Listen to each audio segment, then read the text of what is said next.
July 20th, 2452, 625, 4 milligrams of encyclidine. My mother always told me to be careful of stagnation. This is most likely because she herself had become stagnant.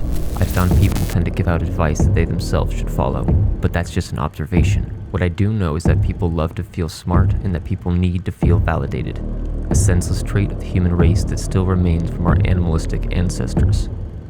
I received a message from the engineer. He told me his name was Cooper. He gave me a coded GPS location that lies 42 kilometers southwest of an abandoned colony in the desert outside Valhalla's outer rim. There is a train that will take me to a nearby station near the old power units. From there, I will walk. I didn't pack a bag because I don't need one. My pockets are full of cartridges of extracted elements. Carbon, hydrogen, nitrogen, oxygen, phosphorus, and sulfur profitably make up 97.3% of all manufactured drugs.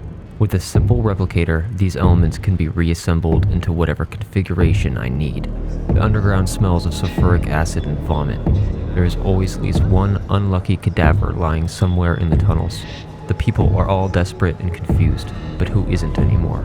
Local arms dealers, drug shags, and lowlifes all reside, gamble, trade, buck, and converse within these four walls. This is what we designed, and so shall it be. The access to the train is heavily guarded. No one goes in or out of the city without government, military approval. Cooper's escape must have been difficult for him. Mine, however, is efficiently easy. My issued government ID allows me transport around the city, and with a little modification, it now allows me all transportation access. 923. My mother always told me to be careful of stagnation. Things that become stagnant are cheap, undeserving, and weak. I've found people tend to give out advice that they themselves should follow, but that's just a modified observation. What I do know is that people love to feel smart, and that people need to feel special, a senseless trait of the human race that still remains from our animalistic ancestors. The dank smell of the city streets has become an uncomfortably familiar scent to me. I reek of the collection of hopeless people that wander in the night. Here now, I am finally not a collective. The ground feels unstable and loose. I have never felt natural ground. Only various versions of concrete derivatives, plastics, and metals. This walk seems longer than others. Fewer distractions, and only one mindless person. 323. Copper's ship is more impressive than I thought. He told me that he's been building it for 6 years. I hope they were worth it for him.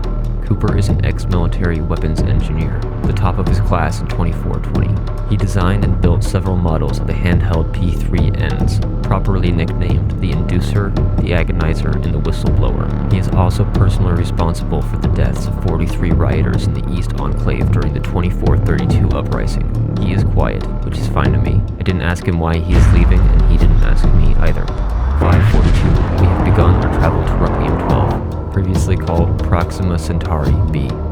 The planet is 4.2 light-years away. His ship, dubbed the Carnality, maintains a consistent warp of 1.159. The next 3.62 years we will reside on the ship. We will spend most of the days in cryogenic chambers. I immediately used Copper's onboard replicator and dosed myself with 5 milligrams of lorazepam and 80 milligrams of methylene dioxide amphetamine. My mother always told me to be careful of stagnation. Things that become stagnant are full of disease and pestilence. It seems I have finally taken her advice.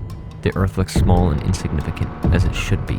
All the anger, rape, mass genocide, famine, and deceit throughout our history has occurred on that small rock, soon to be just a pale blue dot in the distance.